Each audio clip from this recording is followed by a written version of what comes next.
Jay with Arborjet here, and today I'm going to talk about the check valves on your QUIK-jet AIR device, how they function properly, and how to diagnose any issues that may arise. So to start with, both our check valves are in a resting closed position.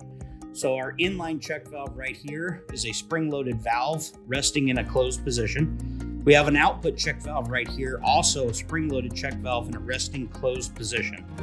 When we turn our device in the on position, our plunger is now going to deliver our volume through the output check valve, which is going to open it. But we're also putting pressure backwards down our line to our inline check valve, which is going to keep this one closed.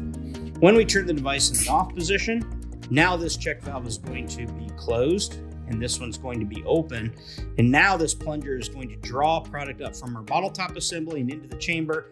And the output check valve is going to stay closed to prevent air from coming into the chamber. So every time we turn the device on, we have a closed inline check valve and an open output check valve. And they always work against each other. When we turn it off, we have an open inline check valve and a closed output check valve. So if we have a failure in either one of these check valves, the device will not work. So let's break down each check valve individually. Let's start with the inline check valve and assume that we now have a stuck closed inline check valve. What happens now with a stuck valve, when we turn our device in the on position, our plunger is going to go through the output check valve. We have an open output check valve and a closed inline check valve as normal. However, when we turn the device off, now we have two valves that are closed. Our output check valve is closing normally, not allowing product to come into our chamber. However, with this check valve stuck, we're not allowing our product to come up from our bottle top assembly and flow into our chamber. We're not going to get product to come in properly. If the inline check valve is stuck in an open position, now when we turn our device on and we have an open output check valve, we have two check valves now that are now open. So now our volume is going two different directions. We're pushing product out the output check valve. We're also pushing product backwards past this inline check valve and right back to our bottle top assembly. So if you're priming your system and you ever notice air bubbles or product trying to go backwards from your inline check valve to your bottle top assembly, you know you have an inline check valve that is stuck in an open position.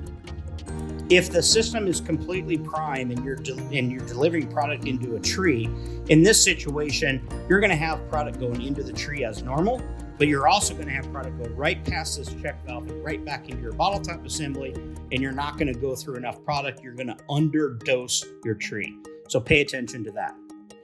Now let's go over here to the output check valve and assume now that we have an output check valve that is stuck in a closed position. So now when we turn our device in the on position, our check valve here is now closed. So the volume in this chamber did not leave the device properly because it was stuck closed. But we also have a functioning inline check valve that is stuck closed. So the volume in here didn't go anywhere. When we're priming our system, the air in this chamber gets trapped. And when you turn it off, that air just stays right in here. Okay, so now when we're in that off position, this one's now going to be open, but because we compressed the air, we didn't create enough draw to get any product to come up from our bottle top assembly. We have an output check valve that is stuck. If you are delivering into a tree and it's a prime system and this is stuck, it's going to act exactly like a plug needle. When we turn this in the on position, both these are now closed, but our plunger is going to move very slowly, or maybe not at all, because we can't get any product to go past either one of these check valves.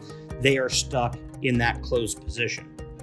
If this output check valve is stuck in the open position, now when we turn our device in that on position, again, our output check valve is supposed to be open. This one's going to be closed. That's going to function properly. However, when we turn the device on and we have a stuck open output check valve, and we have this check valve open as well, now we're drawing product up from our bottle. However, we're drawing too much air into the system. So if your system is not drawing completely and you're getting too much air into the system, you may have a stuck open inline check valve.